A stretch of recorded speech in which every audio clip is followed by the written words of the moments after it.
Hello friends and dear students, exam oriented series का ये हमारा अगला वीडियो है जहां पर हम diploma in pharmacy second year के subject biochemistry and clinical pathology, जो कि एक काफ़ी इंपॉर्टेंट सब्जेक्ट है आपका, इसके प्रीवियस ईयर्स में यानी पिछले 3 वर्षों में जो कि ईआर 2020 पर जो प्रश्न पूछे गए हैं board of technical education Uttar Pradesh के द्वारा, उन सभी प्रीवियस ईयर्स के शॉर्ट आंसर टाइप क्वेश्चंस को आज हम यहाँ पर देखेंगे और उनके आंसर्स को उनके एक्सप्लेनेशन के साथ समझने की कोशिश करेंगे कि कैसे कैसे प्रश्न आते हैं, कैसे उन प्रश्नों का आपको उत्तर करना है और अगर उन पर बेस कुछ और प्रश्न बन सकते हैं तो उनको भी हम बेहतर तरीके से करें। यानी एग्जाम को बेहतर तरीके से तैयार करने के लिए ये एक अच्छा तरीका है कि आप प्रीवियस ईयर्स के क्वेश्चंस को जरूर पढ़ें। तो ये 3 सालों के पेपर यानी 2023, 2024 और 2025 के पेपर आज हम लोग इस वीडियो में डिस्कस करेंगे और उनके आंसर्स को भी देखेंगे। तो ये वीडियो हमारा जो है वो diploma in pharmacy final year के स्टूडेंट्स और अदर एग्जामिनेशन की अगर आप तैयारी कर रहे हैं तो वहां पर भी आपको लाभदायक साबित होगा। मैं हूं डॉक्टर वैजयंत शुक्ला। चलिए शुरू करते हैं। तो सबसे पहले हम बात करेंगे बीटीयूपी के 2023 के पेपर में, और जो ईआर 2020 जो सिलेबस और पैटर्न अभी आप पढ़ रहे हैं वो सेम चीज जो है 2023 में सेकेंड ईयर में लागू हुई थी, तो तब से ही तीन पेपर अवेलेबल हैं। इसमें जो पहला प्रश्न था काफी सिंपल सा प्रश्न है, which of the following monosaccharide is not an aldohexoses. Monosaccharide मतलब शुगर्स की यानी कार्बोहाइड्रेट्स की मोनो यूनिट्स जहां पर हो, एक यूनिट हो, उसे मोनोसेक्राइड बोलते हैं। और वो दो तरीके के होते हैं क्योंकि उसमें जो है एक तो एल्डिहाइड ग्रुप पाया जाता है और दूसरे टाइप में जो है वो कीटोन ग्रुप पाया जाता है, यानी कि सी डबल बॉन्ड ओ है, एक तरफ हाइड्रोजन है, दूसरी तरफ आर का ग्रुप है, और कीटोन में जो है ये R C double bond O R group जो है वो पाया जाता है। तो अब ये दो तरीके के शुगर्स होते हैं। अब जो गैलेक्टोज है, ग्लूकोज है और जो मैनोज है, इन तीनों में हमें एल्डिहाइड ग्रुप देखने को मिलता है, इसीलिए इसे हम लोग एल्डोहेक्सोज बोलते हैं। इन सभी में 6 कार्बन्स हैं और 6 के 6 कार्बन्स के साथ यहाँ पर एक एल्डिहाइड ग्रुप है, इसीलिए इसे क्या बोलेंगे, एल्डोहेक्सोज। जबकि जो फ्रक्टोज होता है हमारा वो बिल्कुल ग्लूकोज जैसा ही C6H12O6 होता है, लेकिन यहाँ पर सेकेंड कार्बन पे हमें कीटोन ग्रुप देखने को मिलता है, इसीलिए जो फ्रक्टोज होता है वो कीटो एल्डोज का या कीटो हेक्सोज का जो है वो एग्जाम्पल है। इसीलिए यहां पर जो प्रश्न पूछा है कि इसमें से कौन सा मोनोसेक्राइड एल्डो एक्सोज नहीं है, वो कौन सा नहीं है, फ्रक्टोज। तो यहाँ पे आंसर क्या हो जाएगा आपका, फ्रक्टोज। फ्रक्टोज और ग्लूकोज दोनों सेम होते हैं, मतलब क्या नाम है, बट दोनों एक दूसरे के आइसोमर्स हैं जिसमें फंक्शनल ग्रुप चेंज हो जाता है। ग्लूकोज में जो है वो एल्डिहाइड है और फ्रक्टोज में क्या हो जाता है, कीटोन हो जाता है। तो अच्छा प्रश्न है। Next question is which of the following amino acid is not N essential amino acid. देखिए हमारे शरीर के अंदर जनरली 20 प्रकार के अमीनो एसिड्स पाए जाते हैं। इस पर भी प्रश्न पूछा गया है कितने अमीनो एसिड्स होते हैं, 20 अमीनो एसिड्स। अब 20 अमीनो एसिड्स में 9 अमीनो एसिड्स ऐसे होते हैं जो कि इसेंशियल होते हैं। इसेंशियल का मतलब होता है ऐसे अमीनो एसिड्स जो कि ह्यूमन बॉडी अपने से नहीं बना सकती, यानी हमारा जो भोजन होता है, जो हम भोजन करते हैं, उसमें हमें उन अमीनो एसिड्स की जरूरत पड़ती है। अब ये कौन कौन से अमीनो एसिड्स हैं, नाम अगर बोले इन इसेंशियल वालों के, तो वो हिस्टिडीन, आइसोल्यूसिन है, उसमें ल्यूसिन है, लाइसिन है, मिथेनोनिन है, फिनाइल एलिनिन है, एक हमारा थियोनिन होता है, और ट्रिप्टोफान और वैलिन। ये 9 हैं ऐसे, ये 9 अमीनो एसिड्स ऐसे हैं जो कि इसेंशियल माने जाते हैं, हमारे फूड में इनका होना जरूरी है। तो देखिए हिस्टिडीन, लाइसिन और ल्यूसिन एंड वैलिन, ये तीनों कहाँ आते हैं, इस 9 में आ रहे हैं। इसके अलावा जो 11 अमीनो एसिड्स होते हैं उसे हम लोग नॉन इसेंशियल अमीनो एसिड्स के अंतर्गत रखते हैं।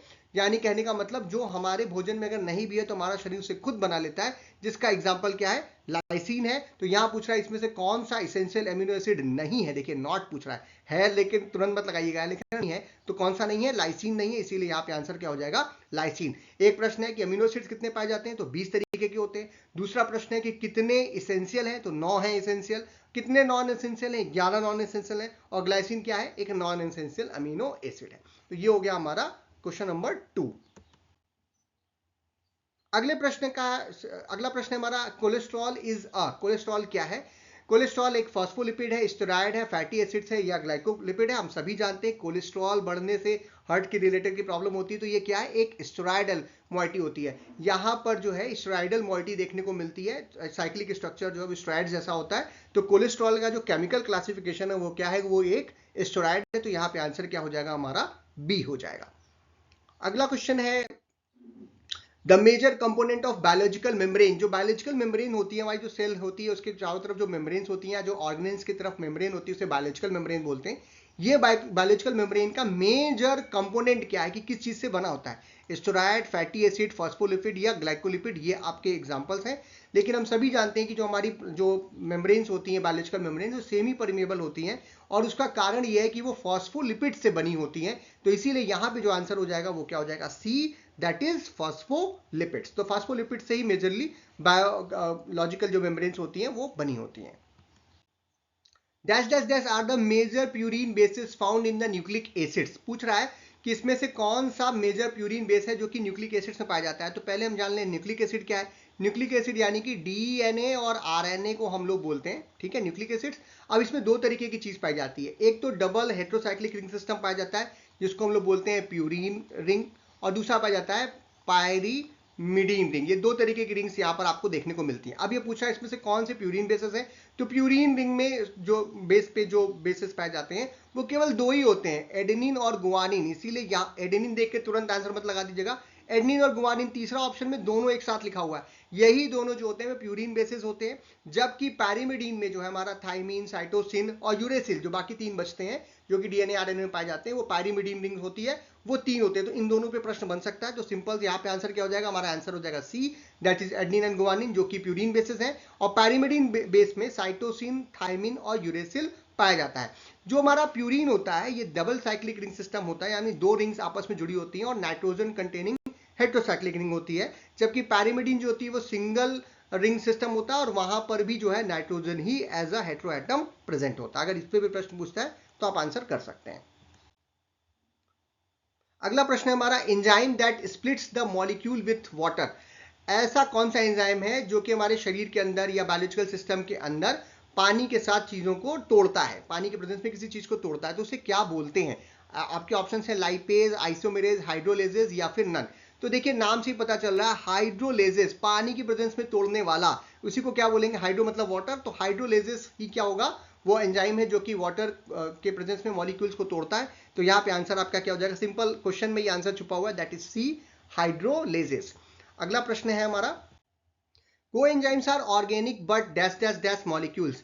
कोएंजाइम्स जो होते हैं वो ऑर्गेनिक मॉलिक्यूल्स तो होते हैं, बट किस तरीके के मॉलिक्यूल्स होते हैं, यानी किन चीजों से मिलकर के बने होते हैं। वो नॉन प्रोटीन होते हैं, प्रोटीन होते हैं, दोनों होते हैं या कोई नहीं होता। तो ध्यान रखिएगा जो एंजाइम्स होते हैं, एंजाइम्स जो है प्रोटीन होते हैं, लेकिन कोएंजाइम्स जो होते हैं वो प्रोटीन्स के साथ मिलकर के अपना एक्शन शो करते हैं। और ये क्या होते हैं, नॉन प्रोटीन इन नेचर होते हैं, प्रोटीन के बने हुए नहीं होते। प्रोटीन्स के बने हुए कौन होते हैं, एंजाइम्स होते हैं। बट कोएंजाइम्स जैसे कि एनएडी हो गया, कोएंजाइम ए हो गया, ये सभी नॉन प्रोटीन इन नेचर होते हैं। इसीलिए यहां पे आंसर आपका हो जाएगा ए, दैट इज नॉन प्रोटीन। और जो कोएंजाइम्स होते हैं अगर उसकी डेफिनेशन पूछा है तो आप लिख सकते हैं ये नॉन प्रोटीन ऑर्गेनिक कंपाउंड होते हैं जो कि एंजाइम्स के साथ मिलकर के हमारे बायोलॉजिकल सिस्टम में होने वाली रिएक्शंस को, बायोलॉजिकल रिएक्शंस को या बायोकेमिकल रिएक्शंस को कैटेलाइज करते हैं। एग्जांपल्स में एनएडी हो गया, एनएडीपी हो गया, कोएंजाइम ए हो गया, एटीसी।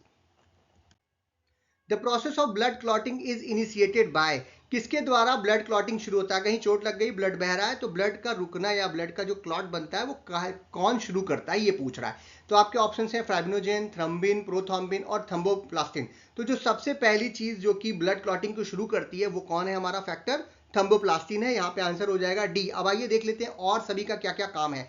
तो अगर ये पूछ रहा है कि ब्लड क्लॉटिंग कौन शुरू करता है तो आप लिख देंगे थ्रोम्बोप्लास्टिन, आंसर हो जाएगा। बट फाइब्रिनोजेन क्या करता है, फाइब्रिनोजेन जो होते हैं वो सॉल्युबल प्रोटीन्स होते हैं जो कि फाइब्रिन को कन्वर्ट करते हैं, इनटू फाइब्रिन में कन्वर्ट हो जाते हैं और क्लॉटिंग के प्रोसेस के दौरान काम आते हैं। थ्रोम्बिन जो होता है वो एक एक्टिव एंजाइम होता है जो कि फाइब्रिनोजेन को फाइब्रिन में कन्वर्ट करता है, जो कि लास्ट स्टेप होता है क्लॉटिंग प्रोसेस का। और प्रोथ्रोम्बिन जो होता है वो इनएक्टिव प्रोकर्सर होता है थ्रोम्बिन का, जो कि थ्रोम्बिन में कन्वर्ट होता है बाय द थ्रोम्बोप्लास्टिन। तो थ्रोम्बोप्लास्टिन सबसे पहले आगे क्या करेगा, वो थ्रोम्बिन को बनाएगा और प्रोथ्रोम्बिन से थ्रोम्बिन में कन्वर्ट करेगा ताकि ब्लड क्लॉटिंग जो है वो शुरू हो। तो थ्रोम्बोप्लास्टिन सबसे पहले काम को शुरू कर देता है, इसीलिए हमारा आंसर क्या हो जाएगा, थ्रोम्बोप्लास्टिन।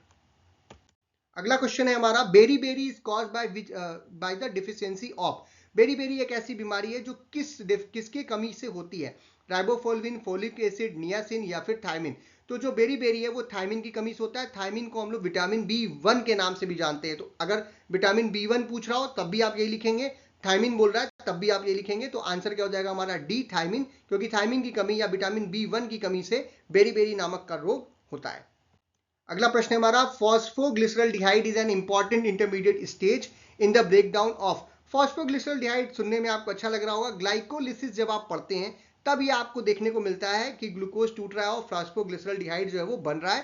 तो इसीलिए ग्लूकोज के टूटने में बनता है, तो ज्यादा कुछ दिमाग लगाने की जरूरत नहीं है, बड़ा ही सिंपल सा। और सबसे पहली जो साइकिल आप पढ़ते हैं बायोकेमिस्ट्री में वो ग्लाइकोलिसिस पढ़ते हैं, और ग्लाइकोलिसिस के दौरान ही ग्लूकोज को तोड़ते समय, ग्लाइकोलिसिस का काम क्या है, ग्लूकोज को तोड़ना, ग्लाइकोलिसिस ग्लूकोज को तोड़ने वाली साइकिल। तो उसमें हमने देखा है कि उस सीरीज में फॉस्फोग्लिसरॉल्डिहाइड बनता है, तो एक इंपॉर्टेंट इंटरमीडिएट के रूप में, इसीलिए यहां पे आंसर आपका क्या हो जाएगा, बी ग्लूकोज।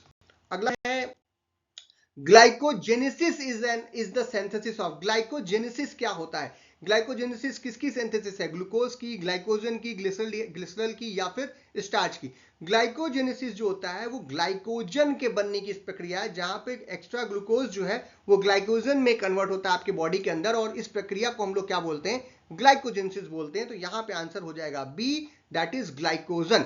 तो ग्लाइकोजेनेसिस क्या है, वो ग्लाइकोजन को बनाने की प्रक्रिया है फ्रॉम द ग्लूकोज, और ये हमारे जो सेल्स होते हैं उसमें जो साइटोसोल होता है वहां पर ये बनने का प्रक्रिया कंप्लीट करता है। नेक्स्ट क्वेश्चन इज, अगला प्रश्न जो है, beta oxidation is the breakdown of, beta oxidation किस काम में आता है या किस चीज का ब्रेकडाउन करता है। तो आपके ऑप्शंस हैं polypeptides, long chain fatty acids, amino acids and sugar, और या पॉलीसैकेराइड्स। तो बीटा ऑक्सीडेशन जो है वो फैट का होता है या ऑयल्स का होता है, और फैट और ऑयल में क्या पाया जाता है, फैटी एसिड्स पाया जाता है। इसीलिए बीटा ऑक्सीडेशन जो है वो ब्रेकडाउन है किस चीज का, लॉन्ग चेन फैटी एसिड्स का। तो यहाँ पे आंसर क्या हो जाएगा आपका B, that is long chain fatty acids.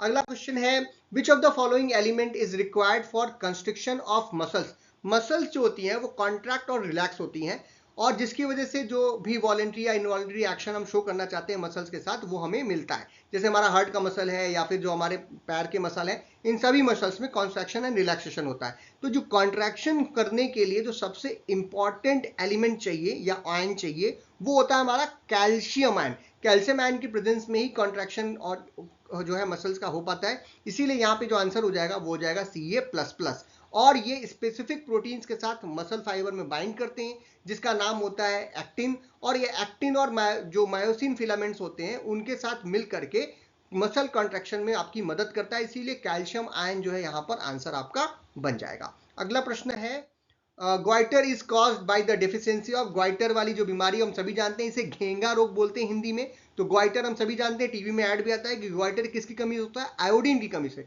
तो ऑप्शंस हैं chlorine, fluorine, iodine and sulphide. तो हम सभी जानते हैं ग्वाइटर या घेंगा रोग जो होता है वो आयोडीन की कमी से होता है, इसीलिए यहाँ पे आंसर क्या हो जाएगा हमारा सी, आयोडीन। ये तो बहुत ही आसान सा प्रश्न हो गया, देखते ही आंसर आप लगा लेंगे। अगला प्रश्न है हमारा, an adult human contains dash dash dash of water. एक एडल्ट आदमी कोई है, 18 साल से ऊपर का आदमी है, स्वस्थ आदमी है, उसके शरीर में पानी की मात्रा कितनी हो सकती है। तो लगभग 60-65% तक वाटर जो एक व्यक्ति के अंदर पाया जाता है। मेनली जो है कहा जाता है कि एक एवरेज ह्यूमन बॉडी में 60% तक पानी होता है। तो यहाँ पे जो आपका आंसर हो जाएगा वो हो जाएगा 60%। ऐसे भी प्रश्न आते हैं जहाँ पे सिर्फ 2 ही ऑप्शन होते हैं, तो आसान हो जाता है हमारे लिए। 80% पानी नहीं होता, 60% तक होता है। कुछ कुछ किताबों में 60 से 65% भी लिखा हुआ है, तो आप 60 या 60 के अराउंड जो भी अमाउंट आ रहा है वही आपका आंसर हो जाएगा। तो ये हो जाएगा 60 यहाँ पर। Next question is, vaccine is product of biotechnology या फिर बायोलॉजिकल साइंसेज। तो वैक्सीन जो हम बनाते हैं, जैसे कोविड की वैक्सीन अभी आप लोगों ने देखी थी, तो कोई भी वैक्सीन है, बीसीजी वैक्सीन है, एनीथिंग है, वो बायोटेक्नोलॉजी की मदद से हम लोग बनाते हैं। तो इसीलिए यहाँ पे आंसर क्या हो जाएगा, बायोटेक्नोलॉजी। अगला प्रश्न है, high density lipoprotein cholesterol HDL cholesterol is a dash dash dash cholesterol.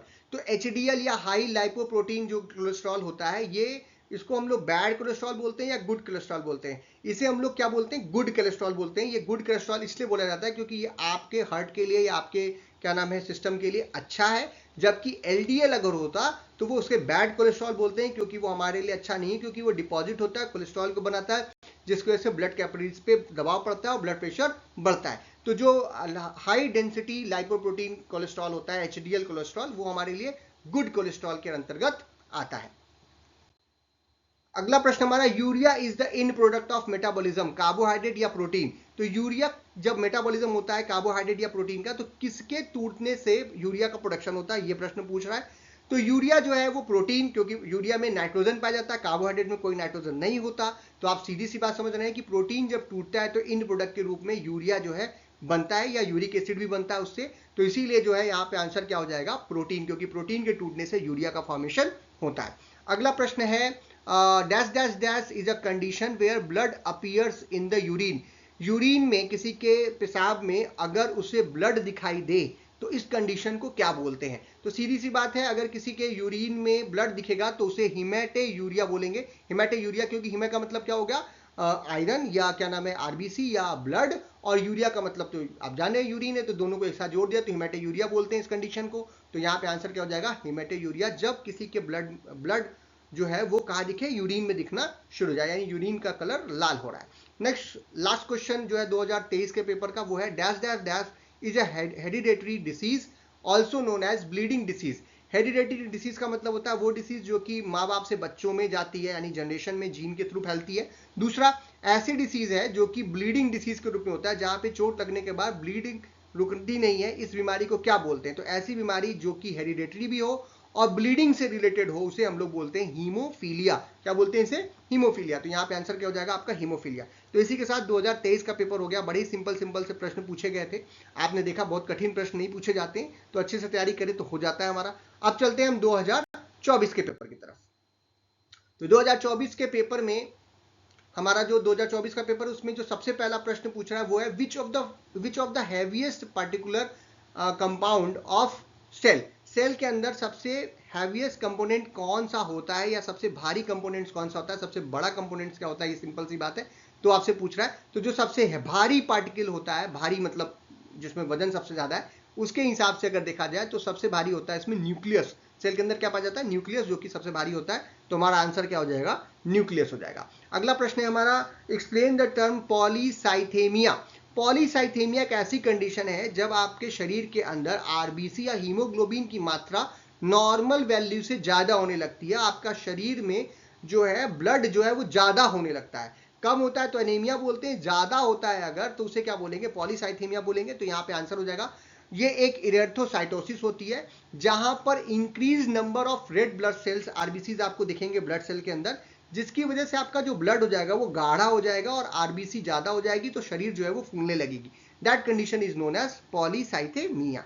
Next question is mention the functional unit of kidney. Kidney का फंक्शनल यूनिट क्या है? तो किडनी के अंदर पाया जाता है नेफ्रॉन सेल्स, और नेफ्रॉन सेल्स जो होती हैं वही जो है फिल्ट्रेशन वगैरह करती हैं, यूरिन का फॉर्मेशन करती हैं, इसीलिए यहाँ पे आंसर क्या हो जाएगा, नेफ्रॉन। नेफ्रॉन जो होता है वो किडनी का फंक्शनल यूनिट होता है। ये तो एचएपी का प्रश्न हो गया, लेकिन यहाँ पे पूछ रहा है, सिंपल सा प्रश्न है, आप आंसर कर सकते हैं। अगला प्रश्न हमारा, bile is secreted by which organ. Bile किसके द्वारा बनाया जाता है? तो हम सभी जानते हैं बाइल जो है वो लीवर के द्वारा बनाया जाता है, इसीलिए यहाँ पे आंसर क्या हो जाएगा, लीवर। लीवर से ही बाइल सॉल्ट या बाइल जो चीजें हैं वो बनती हैं। अगला प्रश्न है हमारा, yellow biotechnology deals with. Yellow biotechnology, biotechnology क्या होता है कि बैक्टीरिया या जो सिस्टम है या बायोलॉजिकल सिस्टम है, बायोकेमिकल प्रोसेसेस हैं, उनसे हम किसी चीज को बनाएं, जैसे वैक्सीन का भी एग्जांपल आपने देखा था। बट येलो बायोटेक्नोलॉजी जो होती है उसमें बायोटेक्निकल प्रोसेस से हम फूड प्रोडक्ट्स बनाते हैं। तो अगर फूड प्रोडक्ट बनाने का कोई बायोटेक्नोलॉजी तो उसी को क्या बोलेंगे, येलो बायोटेक्नोलॉजी। तो फूड जो येलो बायोटेक्नोलॉजी है वो फूड प्रोडक्शन से जुड़ी हुई है, जहां पर हम फर्मेंटेशन जैसे करके जिसमें वाइन है, चीज है, बियर जैसी चीजें बना लेते हैं, या फिर कुछ और फूड प्रोडक्ट्स जो है वो हम बनाते हैं, तो वो येलो बायोटेक्नोलॉजी के अंतर्गत आता है। अगला प्रश्न है हमारा, general formula of polysaccharides is. Polysaccharide का जनरल फॉर्मूला क्या है? पॉलीसेकेराइड जहां पे शुगर के एक से ज्यादा यूनिट होते हैं, तो जो मोनोसेकेराइड का फॉर्मूला उसी में n लगा दीजिए, तो अपने आप पॉलीसेकेराइड का फॉर्मूला बन जाएगा। That formula is C6H10O5। क्यों किया गया? क्योंकि यहां से वाटर का मॉलिक्यूल बाहर निकालेंगे तो दो हाइड्रोजन और एक ऑक्सीजन कम हो जाता है। जो हमारा ग्लूकोज का फॉर्मूला होता है वो होता है C6H12O6।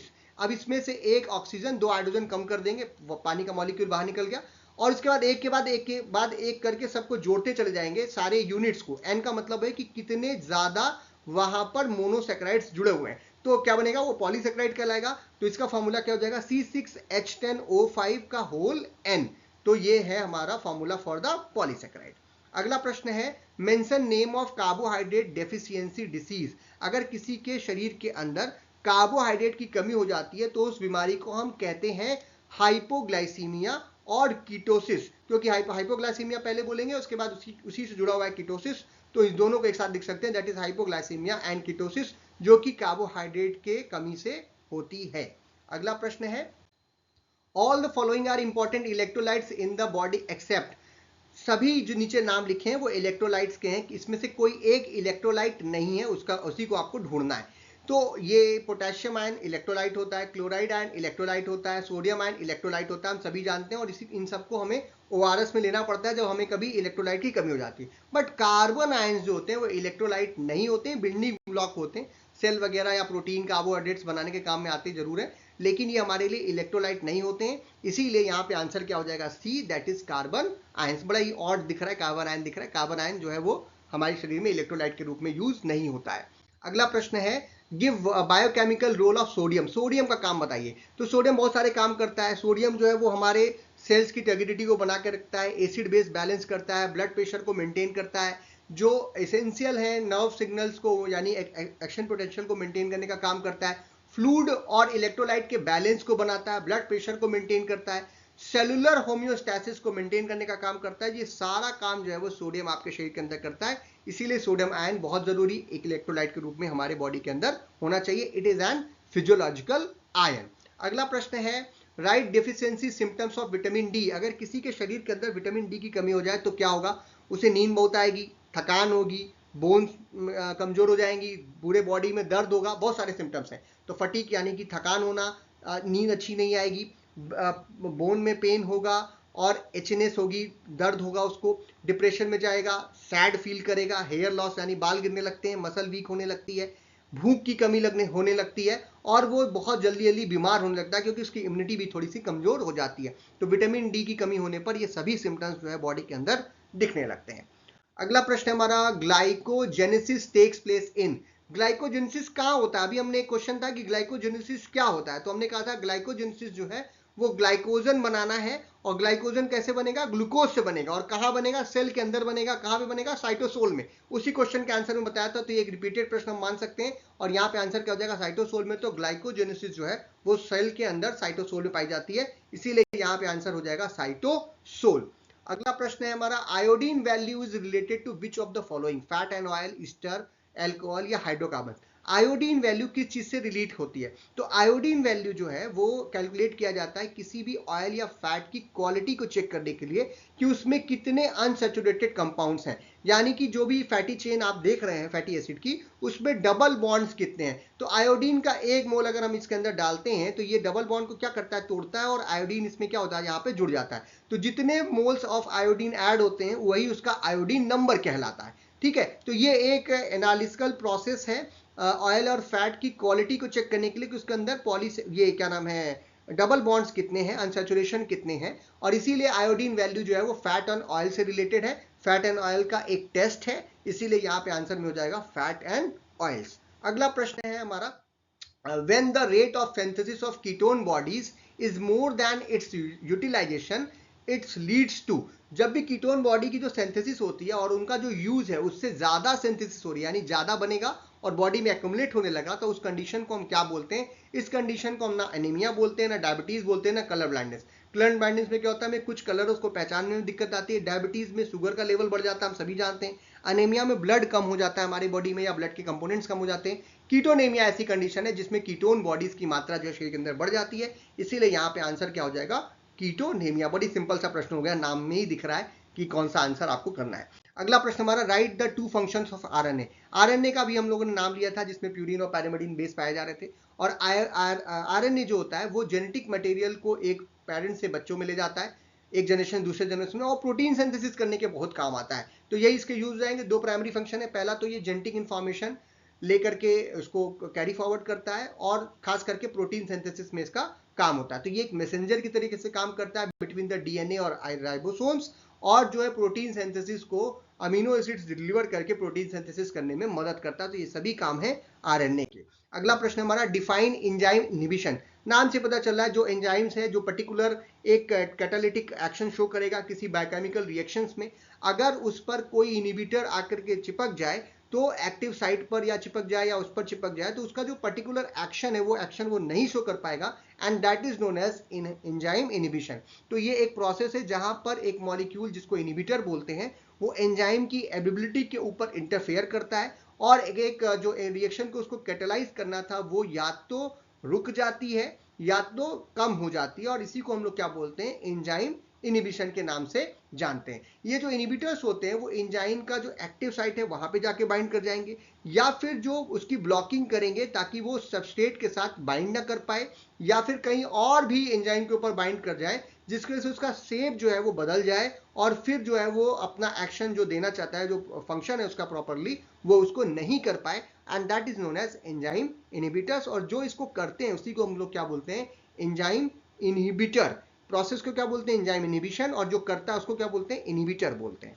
Next question is define the term pathology. हम सभी जानते हैं पैथोलॉजी का मतलब होता है कि हमारे शरीर के किसी भी चीज को लेकर के हम चेक करना है कि डिसीज क्या हुई है, उसको पहचानना। तो पैथोलॉजी का जो डेफिनेशन है वो ये एक साइंस है जो कि कॉजेज और इफेक्ट्स ऑफ डिसीज को पकड़ता है, यानी क्यों बीमारी हुई है और उसके क्या क्या इफेक्ट बॉडी के अंदर आ रहे हैं। तो ये एक ब्रांच ऑफ मेडिसिन हम इसको बोल सकते हैं जो कि लैबोरेटरी एक्सपेरिमेंट्स से जुड़ा होता है और हमारे शरीर के सैंपल्स को लेकर के, जो बॉडी के टिश्यूज हैं जैसे कि ब्लड हो गया, प्लाज्मा हो गया, etc, और उसको लेकर के डायग्नोस करता है, और या फिर फॉरेंसिक पर्पसेस के लिए भी हम लोग इसका प्रयोग करते हैं।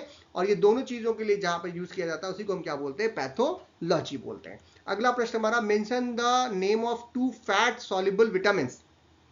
जो दो तरीके के विटामिन होते हैं, एक तो फैट सॉल्युबल होते हैं और दूसरे वाटर सॉल्युबल होते हैं। तो फैट सॉल्युबल में दो ही आपके बड़े फेमस हैं, दो तो विटामिन ए और विटामिन डी, जबकि विटामिन बी के जितने भी कॉम्प्लेक्स हैं, विटामिन सी है, विटामिन ई है, ये सभी वाटर सॉल्युबल होते हैं। तो इस पे प्रश्न कई बार पूछा जाता है, तो याद रखिएगा विटामिन ए और विटामिन डी जो होते हैं वो फैट सॉल्युबल विटामिन हैं, बी, सी और ई जो है वो वाटर या के जो है ये सभी क्या है, वाटर सॉल्युबल होते हैं। तो इस पे प्रश्न आता है और आप इसको आंसर कर सकते हैं। अगला प्रश्न हमारा, mention the therapeutic application of streptokinase and urokinase. Streptokinase जो होती है वो जो ब्लड क्लॉट्स होते हैं उनको डिसॉल्व करने के काम में आता है, जो कि ब्लड वेसल्स के अंदर कभी बन जाए तो स्टेप्टोकाइनेज उसको डिसॉल्व कर देते हैं। जबकि यूरोकाइनेज जो होते हैं वो एक इंजेक्शन के तरीके से यूज किया जाता है, और ये जो भी ब्लड क्लॉट होते हैं जो कि लंग्स इत्यादि में जैसे पल्मोनरी इबोलिज्म के केस में हो जाता है, उसको डिसॉल्व करने के लिए यूरोकाइनेज इंजेक्शन का प्रयोग करते हैं। तो ये दोनों का काम आप इस तरीके से लिख सकते हो। अगला प्रश्न हमारा, the attachment between the base and sugar और nucleotide is through which bond. जब हमने कहा आपसे कि जो है जो डीएनए आरएनए बन रहे हैं उसमें नाइट्रोजनस बेसेस जो है वो किसी शुगर बेस के साथ जुड़ते हैं। तो एक शुगर एक बेस के साथ कैसे जुड़ता है, उस बॉन्ड को क्या बोलते हैं, उस बॉन्ड को बोलते हैं ग्लाइकोसाइडिक बॉन्ड। क्या बोलते हैं उसे, ग्लाइकोसाइडिक बॉन्ड। तो एक शुगर एक बेस के द्वारा ग्लाइकोसाइडिक बॉन्ड के द्वारा ही जुड़ा होता है। अगला और आखिरी प्रश्न है 2024 के पेपर का, वो है deficiency of dash dash dash cause a disease known as beriberi. ये क्या है, एक रिपीटेड प्रश्न है। आपसे पूछा था ना बेरी-बेरी की बीमारी किसकी कमी से होती है, तो बेरी-बेरी की जो बीमारी है वो थायमिन या विटामिन B1 की कमी से होता है। तो यहाँ पे आंसर हो जाएगा थायामीन या फिर विटामिन B1। ये एक रिपीटेड प्रश्न है, 2023 में भी पूछा था, 2024 पूछा है, बस पूछने का तरीका बदल गया है। अब चलते हैं हम लोग 2025 के पेपर की तरफ, जो कि जस्ट प्रीवियस ईयर्स का पेपर है, और इसमें भी बड़े अच्छे अच्छे प्रश्न पूछे गए। तो जो पहला प्रश्न है वो बड़ा ही सिंपल सा है, कॉमन टेबल सॉल्ट इज। तो बीटीयूपी 2025 में पूछा कि जो हम लोग शुगर खाते हैं अपने घरों में, जो चीनी यूज करते हैं वो क्या है। तो चीनी जो होती है उसमें ग्लूकोज और फ्रक्टोज दोनों का होता है, ये एक डाइसेक्राइड होता है और इसको बोलते हैं हम लोग सुक्रोज। क्या बोलते हैं, सुक्रोज। तो यहाँ पे आंसर क्या हो जाएगा, ए सुक्रोज। हम सभी जानते हैं चीनी को सुक्रोज बोलते हैं। Next question is, glycogen in animals are store in. जो एनिमल्स हैं उनमें जो ग्लाइकोजन है जो कि ग्लूकोज से बन रहा था, ग्लाइकोजेनेसिस से बन रहा था, सेल के साइटोसोल में बन रहा था, वो जाकर के स्टोर कहाँ होता है। तो ये भी एक उसी से जुड़ा हुआ प्रश्न हो गया।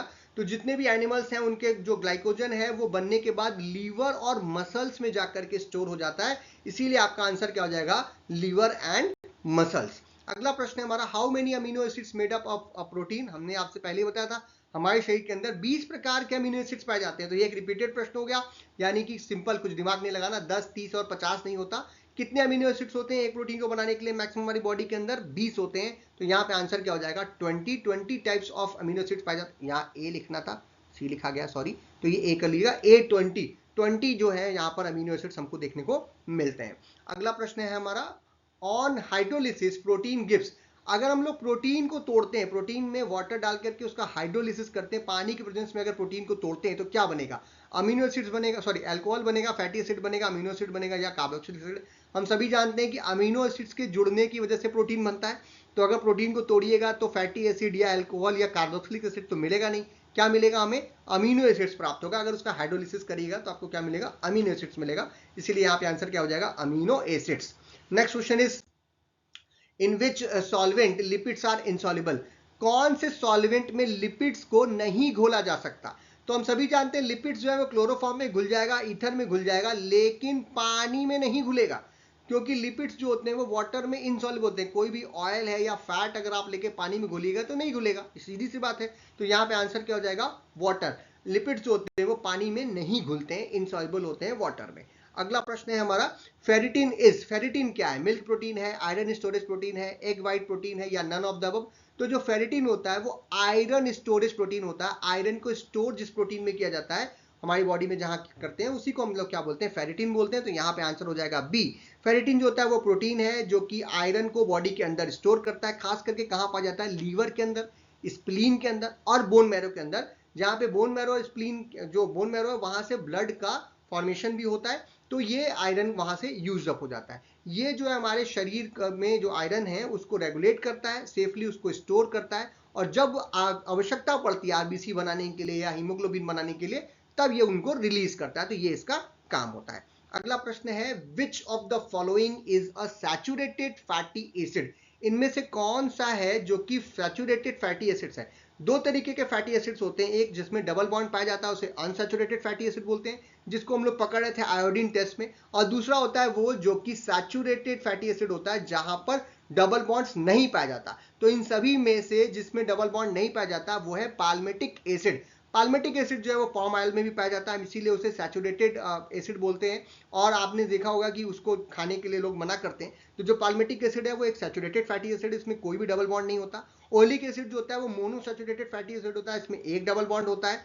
जो लिनोनिक एसिड है वो पॉलीसैचुरेटेड होता है, उसमें दो डबल बॉन्ड्स होते हैं। और लिनोनिक एसिड जो है वो भी अनसैचुरेटेड कंपाउंड होता है, और इसमें क्या होता है, तीन डबल बॉन्ड्स होते हैं। तो लिनोनिक एसिड में तीन, लिनोलेनिक एसिड में तीन होते हैं, लिनोनिक एसिड में दो होते हैं, ओलिक एसिड में एक डबल बॉन्ड होता है, जबकि पाल्मेटिक एसिड में कोई भी डबल बॉन्ड नहीं होता, इसीलिए ये एक सैचुरेटेड फैटी एसिड है। अगला प्रश्न है, vitamin is essential for the formation of rhodopsin, rhodopsin को बनाने के लिए कौन सी चीज जरूरत है। रोडोस्पिन कहाँ पाया जाता है, हमारी आंखों में पाया जाता है, और उसको ना विटामिन ई बनाएगा ना फोलिक एसिड बनाएगा, दो बार विटामिन ए है तो ये नहीं बनाएगा। कौन बनाएगा, रेटिनॉल। रेटिनॉल जो है वही जो है रोडोस्पिन बनाता है, जो कि हमारी आंखों के लिए आवश्यक है, और जिसकी वजह से जो है ये रेटिनॉल को हम लोग विटामिन ए भी बोलते हैं, और यही विटामिन है जो कि रतौंधी से हमको बचाता है, नाइट ब्लाइंडनेस हमको बताता है। तो यहाँ पे आंसर क्या हो जाएगा, C, that is retinol.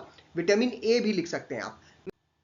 Symptoms of Gaucher's disease is, Gaucher disease जो होती है वो एक ऐसी प्रॉब्लम है जहां जेनेटिक डिसऑर्डर है, जिसमें एक एंजाइम है उसकी कमी हो जाती है, और उसकी कमी होने से काफी सारी चीजों की प्रॉब्लम शुरू हो जाती है। तो उसके सिम्टम्स क्या है, लिवर और spleen enlargement, bone erosion, mental retardation, या फिर ऑल ऑफ द अबव। तो गाउचर डिसीज में ये सभी चीजें जो हमें होते हुए दिखती हैं। आइए समझते हैं कि what is Gaucher disease. Gaucher disease जो है वो एक जेनेटिक डिसऑर्डर है, जो कि एक एंजाइम है ग्लूकोसेरिब्रोसाइडेज, इसकी कमी से ऐसा होता है, और इसके जो कि ऑर्गन्स के अंदर फैटी एसिड का एक्यूमुलेशन करता है। अगर ये एंजाइम नहीं है तो इसकी कमी से ऐसा होने लगता है, और इसी बीमारी को हम लोग गाउचर्स डिसीज बोलते हैं। और इसमें ये सभी सिम्टम्स हमको देखने को मिलते हैं, यानी कि मेंटली थोड़ा सा व्यक्ति डिस्टर्ब हो जाता है, उसकी बोन्स जो होती हैं वो कमजोर हो जाती हैं, उसका जो स्प्लीन है वो बड़ा हो जाता है, और लीवर जो है वो भी बड़ा हो जाता है, क्योंकि उसमें जो है फैटी सब्सटेंस जो है वो इंक्रीज हो जाते हैं।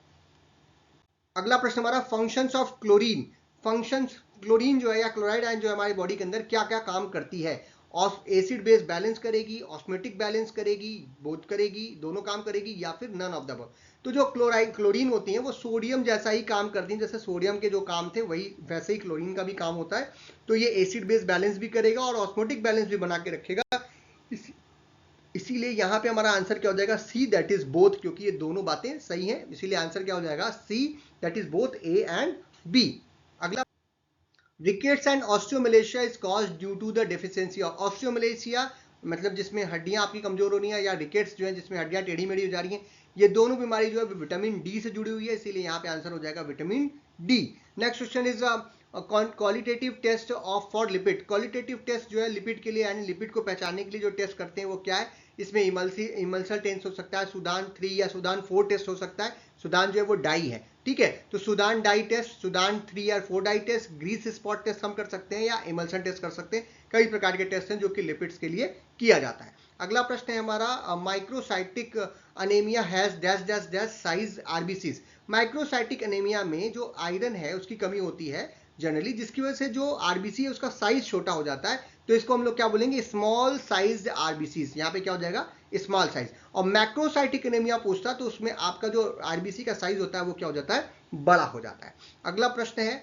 आरएनए स्टैंड्स फॉर, ये तो एक रिपीटेड प्रश्न हो गया, आरएनए क्या, आरएनए का फुल फॉर्म पूछ रहा है। अब इससे आसान क्या हो सकता है, राइबो न्यूक्लिक एसिड। क्या बोलेंगे इसको, ribo nucleic acid. RNA, R मतलब राइबो, एन फॉर न्यूक्लिक और A for acid, ribo nucleic acid.